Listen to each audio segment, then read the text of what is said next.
ខ្ញុំចូលក្នុងផ្ទះរបស់ខ្ញុំបាទខ្ញុំចូលក្នុងផ្ទះរបស់ខ្ញុំ I enter my home I enter my home បាទអញ្ចឹងមានន័យថាខ្ញុំចូលក្នុងផ្ទះរបស់ខ្ញុំ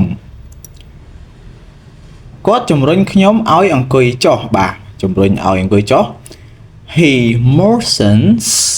me to sit He motions me to sit He motions me to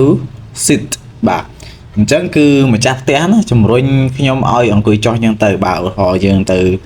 លេងផ្ទះគេខ្ញុំចាំផ្ទះឲ្យយើងអង្គុយចុះអញ្ចឹងណាអង្គុយលើកៅអីណាលក្ខណៈឧទាហរណ៍អញ្ចឹងលើកៅអីលើក្រែអញ្ចឹងគឺ he motions me to sit បាទគាត់ជំរុញឬក៏អញ្ជើញខ្ញុំឲ្យអង្គុយហើយចាំជជែកគ្នាពីនេះពីនោះអញ្ចឹងទៅ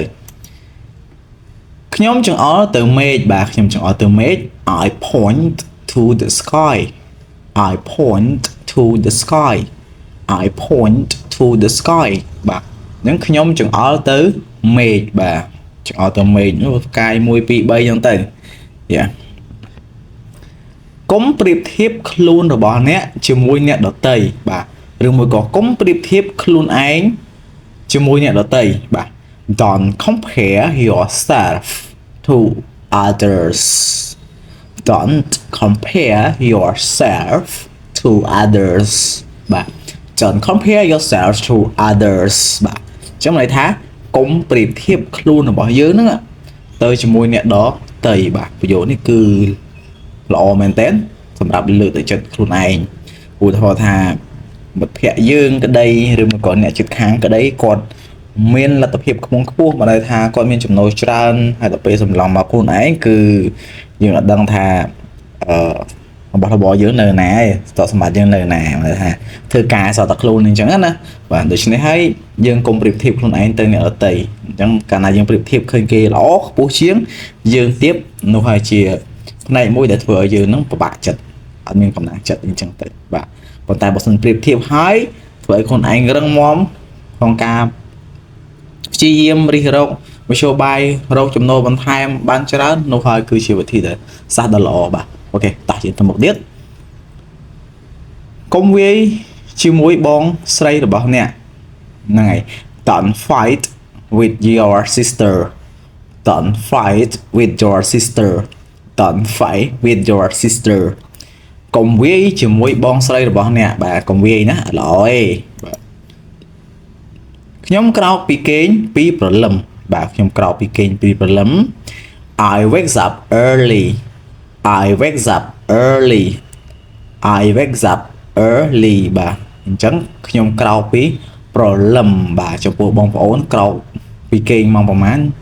ជារៀងរាល់ថ្ងៃហ្នឹងព្រឹកឡើងក្រោកម៉ោង5ឬក៏ម៉ោង6ឬក៏ម៉ោង7បាទជួយ comment ម្នាក់មួយដើម្បីឲ្យខ្ញុំបានដឹងផងបាទតោះយើងទៅមុខទៀតបិទភ្នែករបស់អ្នកយ៉ា Close your eyes Close your eyes Close your eyes បាទដូច្នេះគឺបិទភ្នែករបស់អ្នកបាទបិទភ្នែកដើម្បី surprise something អញ្ចឹងទៅណាអូខេខ្ញុំមានមោទនភាពចំពោះអ្នកបាទខ្ញុំមានមោទនភាពចំពោះអ្នក I browse you I browse you I browse you បាទដូច្នេះគឺខ្ញុំមានមោទនភាពចំពោះអ្នកបាទបុគ្គលកបុគ្គលខក៏ជោគជ័យយើងមានមោទនភាពចំពោះគាត់អញ្ចឹងទៅនេះហើយគឺជាសេចក្តីសុខពិតប្រាកដសេចក្តីសុខផ្លូវចិត្តរបស់យើងអូខេព្យាយាមសារជាថ្មីម្ដងទៀត Yeah try one more time Try one more time Try one more time ព្យាយាមសារជាថ្មីម្ដងទៀតបាទបរាជ័យព្យាយាមម្ដងទៀតឬមួយក៏ជួបឧបសគ្គហើយព្យាយាមទៀតណាកុំបោះបង់អូខេកុំបោះបង់យ៉ាកុំបោះបង់អ្នកអាចធ្វើវាបានអូខេ good Don't give up you can do it Don't give up you can do it Don't give up you can do it បាទកុំបោះបង់អ្នកអាចធ្វើវាបានយ៉ាយើងអាចធ្វើវាបានសូមកុំបោះបង់ដួលងើបនោះភាពជោគជ័យនឹងរត់មករកយើងម្ដងណាអូខេអរគុណច្រើនបងប្អូនសម្រាប់ការចូលតាមដានទស្សនាវីដេអូហើយបើសិនជាមានកំហុសឆ្គងសូមការអធិស្ឋានជួបគ្នានៅវីដេអូក្រោយទៀត